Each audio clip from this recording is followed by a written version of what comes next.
Sometimes situations arise in ways you don't expect.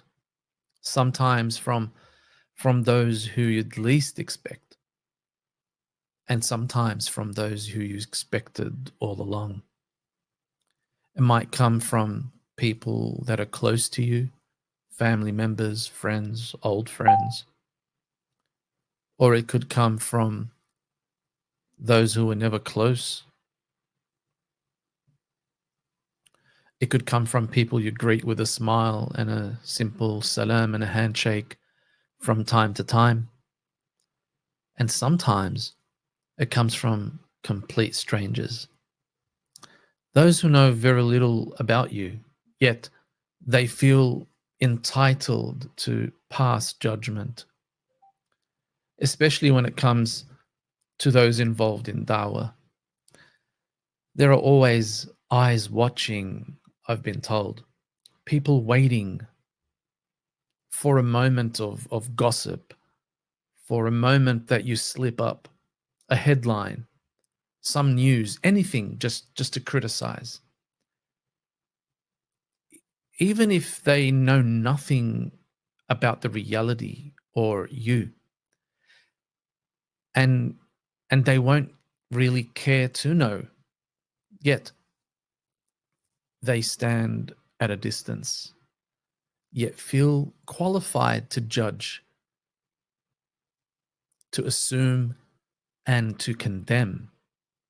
It's important to pause and reflect on these moments when they do appear, because sometimes what seems like a small incident reveals something much deeper. From my life experience, I've learned that people are layered. They can hide their intentions behind kind words and a polite face or smile. Not everyone who speaks nicely means well. Some carry malice while claiming to wish you good. It happens. You won't always see it immediately, but over time, it becomes clear.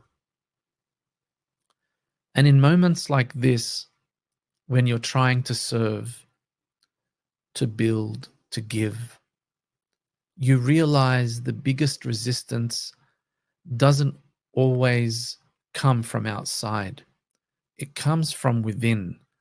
It comes from our own people, from those who claim to represent Islam, yet make it their mission to tear others down.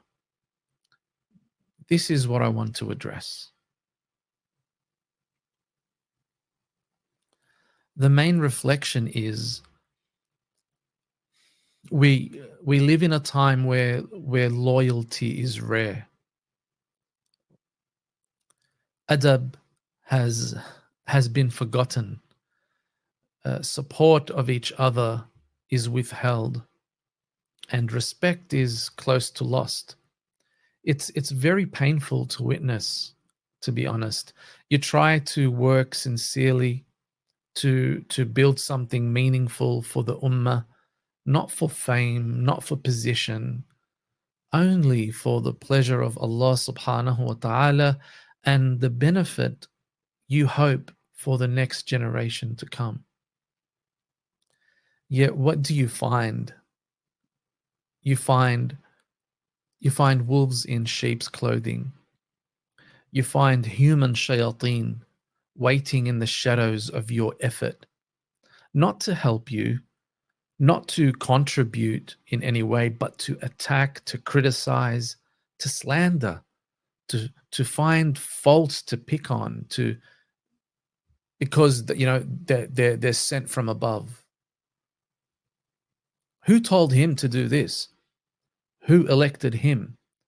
Why does he think he can do so and whatever it may be, right?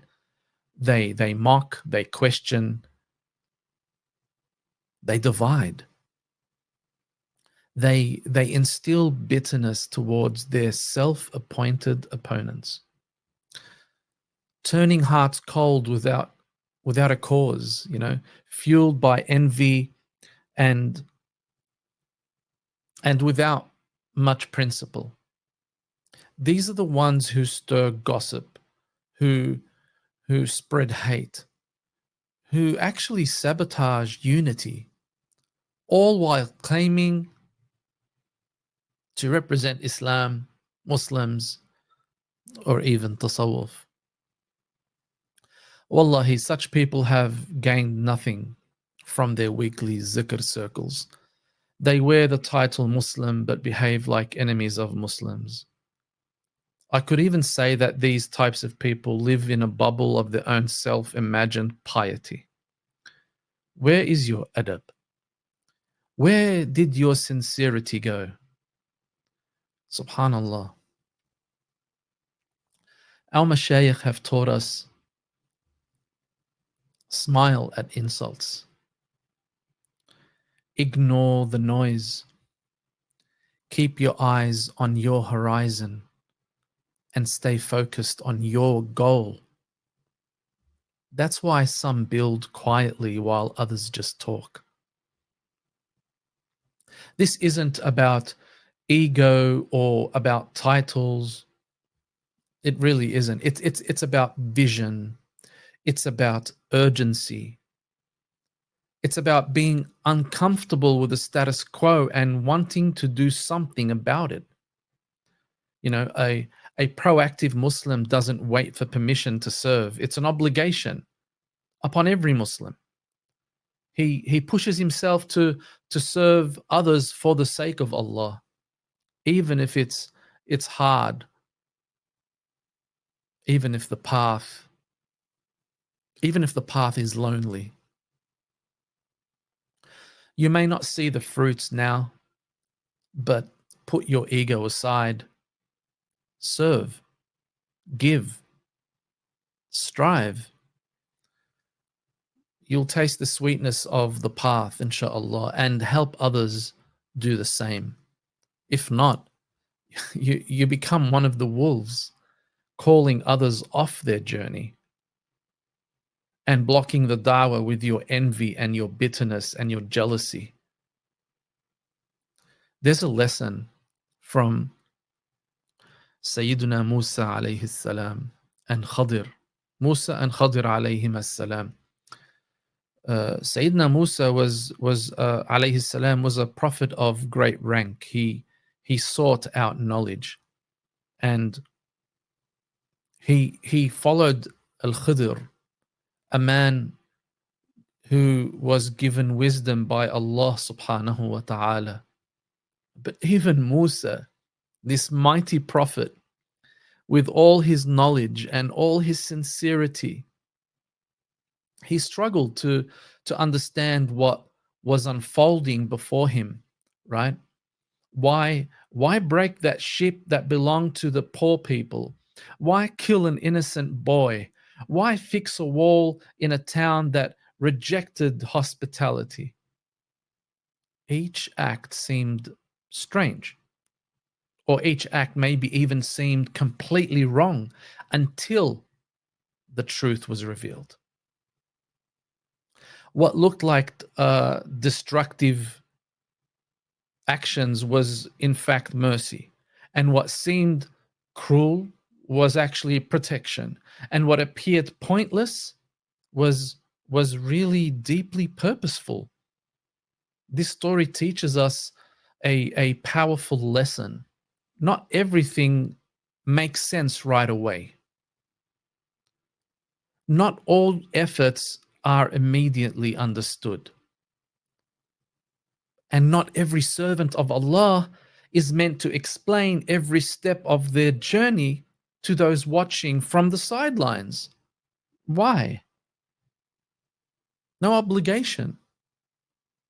So ask yourself, are you learning sabr like Musa alayhi salam?